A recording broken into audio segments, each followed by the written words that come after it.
Olá pessoal, eu sou a Maria do blog Pétalas de Verdade e no vídeo de hoje eu venho conversar com vocês sobre as minhas leituras de julho. Eu terminei de ler Stardust, O Mistério da Estrela, do Neil Gaiman, publicado pela Roku, no Kindle Unlimited. A história é sobre um jovem que promete à sua amada que vai lhe trazer uma estrela cadente, então ele atravessa a muralha que divide o vilarejo onde ele mora de uma terra de seres encantados e ele vai atrás dessa estrela. Eu já tinha visto o filme e gostado bastante, então eu já conhecia mais ou menos a história. E é sim uma trama bem criativa, com muitos seres fantásticos, extraordinários. Mas foi uma leitura que não me prendeu tanto. Eu ia lendo só para saber como ia terminar, o que ia acontecer no próximo capítulo. Eu até fiz uma enquete lá no Stories perguntando se será que o problema de as minhas leituras não estarem me empolgando tanto seria dos livros que eu andava escolhendo ou do formato e-book. E a maioria do pessoal lá acha que é por eu estar lendo em e-book. Eu também concordo um pouco, porque eu tenho um sério problema para ler fantasias em e-book. Parece que a leitura não me prende. Eu já tentei várias, com outros gêneros, até que eu não tenho esse problema. Logo vai ter resenha lá no blog sobre esse livro. E aí eu fui ler o Coisas que Ninguém Sabe, do Alessandro D'Avenia, também no Kindle Unlimited. O autor é o mesmo autor de um dos meus livros favoritos, que é O que o Inferno Não É. Eu amei demais esse livro, então eu quis ler os outros dois publicados por ele aqui no Brasil. Eu li o Branca como Leite, Vermelha como um Sangue há alguns meses atrás, e aí eu peguei esse mês passado o Coisas que Ninguém Sabe, que é sobre a Marguerita, uma garota de 14 anos, que está entrando numa escola nova. Lá na Itália, país onde a história se passa, país do autor, no sétimo ano, as pessoas vão para o oitavo ano no liceu. Aqui no nosso país, normalmente a gente faz o oitavo, o nono e depois vai para o ensino médio. Lá não. A partir do sétimo ano, as pessoas vão estudar no liceu, uma escola diferente. E ela estava ansiosa com essa mudança de escola e o pai dela saiu de casa, deixou só uma mensagem na secretária eletrônica. E essa saída do pai de casa vai abalar muito a protagonista. E ela vai querer entender os motivos disso. E a gente tem outros personagens secundários que também vão ser importantes para a trama. E eu queria muito gostar desse livro, afinal, do autor de um dos meus livros favoritos. Mas foi outra daquelas leituras que eu fui seguindo só para ver como ia terminar. Não gostei tanto quanto eu esperava.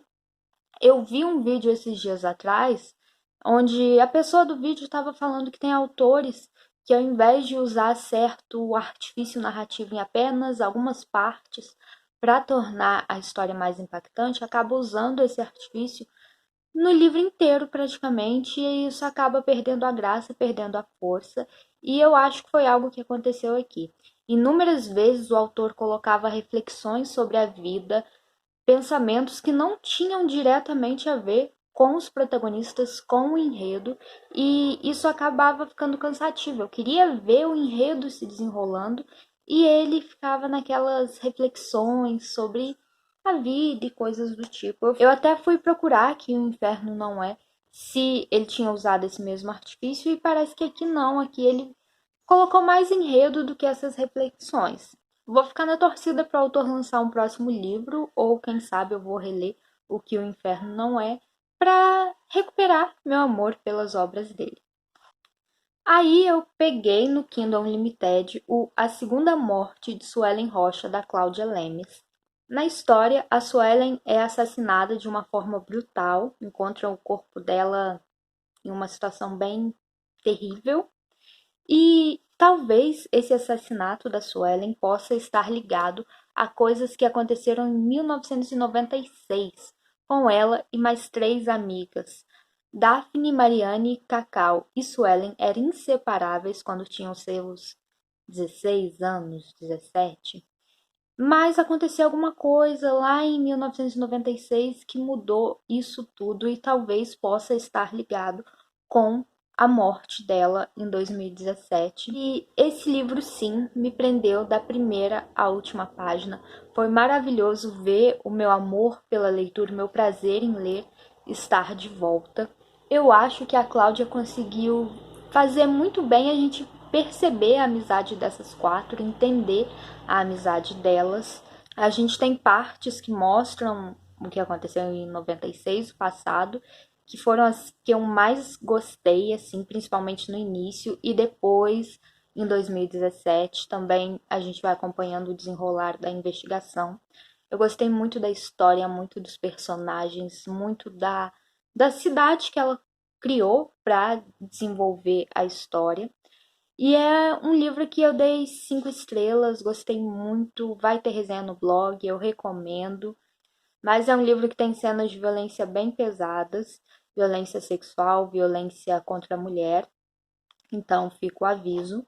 Eu confesso para vocês que eu descobri logo quem era o culpado. Tem um pedacinho mais no início que é narrado pelo assassino. E logo nessa hora eu já descobri quem tinha sido o assassino. Mas tem toda uma série de coisas que contribuíram para motivar esse assassinato. Eu acho que mesmo se não tivesse isso, se fosse só a minha primeira impressão, a história continuaria sendo ótima. Logo vai ter resenha lá no blog. Esse livro aqui eu também li pelo Kindle Unlimited. E aí, enquanto eu estava lendo A Segunda Morte, que é uma história bem pesada, eu estava num grupo e começaram a falar sobre esse livro aqui, O Ligeiramente Perigosos, da Mari Balog, que é o sexto e último volume da série Irmãos Bedouin, os Bedouin. E deu vontade de pegar ele na estante para dar uma olhada, foi o que eu fiz. Eu comprei a série por causa desse livro aqui, que eu li o comecinho, achei interessante. E eu peguei ele uma manhã para dar uma olhadinha, fui lendo uns trechinhos, sabe? Quando a gente começa a ler os diálogos, e quando eu vi, eu já estava grudada no livro, lendo tudo, e cheguei ao final apaixonada. Esse livro aqui é sobre o Wolf, sei lá como é que fala. Ele é um duque considerado muito frio, muito rígido, e a Christine, que é uma viúva impulsiva, espirituosa. E a gente tem uma espécie de releitura de Orgulho e Preconceito, que eu achei muito boa.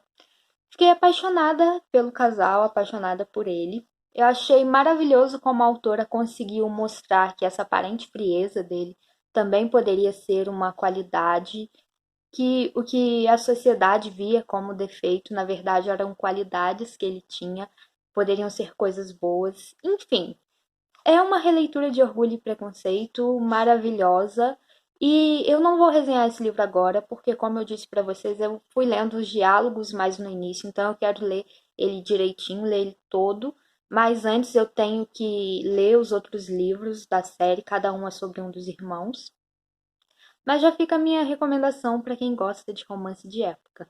E aí, no dia 31, último dia do mês, num grupo, novamente, dessa vez num grupo do Whats, estava rolando um bate-papo sobre os livros da Kel Costa e falaram sobre Perfeito para mim.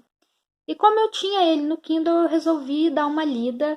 Também comecei despretensiosamente, lendo assim meio por alto as primeiras páginas, e quando vê, eu estava grudada na história, lendo tudo, e eu gostei muito desse livro também. A gente tem uma narradora que vai se apaixonar por um cara que é cadeirante, o Christopher. E o Christopher também é um protagonista apaixonante. Ao contrário do Wolf, ele é super bem-humorado, muito divertido. Eu gostei demais desse livro. Ele é um romance bem hot, traz bastante informação sobre o que é ser cadeirante, mas sem ficar numa coisa muito didática. A Kel conseguiu juntar bem informação com o enredo. A escrita dela é maravilhosa. Eu gosto muito dos livros da autora. Não sei por que que eu ainda não tinha pegado esse aqui para ler. Foi uma ótima leitura para encerrar um mês e uma leitura que eu recomendo muito para quem gosta de romance hot. Também vai ter resenha lá no blog. E eu acho que esse livro também está disponível no Kindle Unlimited. Então, as minhas duas primeiras leituras do mês não foram muito cativantes, mas as três finais salvaram julho e foram livros que eu gostei muito. Logo, logo vai ter resenha de todos eles no blog e no Instagram. Eu vou deixar o link para adquirir cada um deles aí na descrição. Me contem nos comentários se vocês já leram ou querem ler algum deles. Se inscrevam no canal se ainda não forem inscritos, ativem as notificações para sempre saber quando tem vídeo novo. E até o próximo vídeo. Tchau!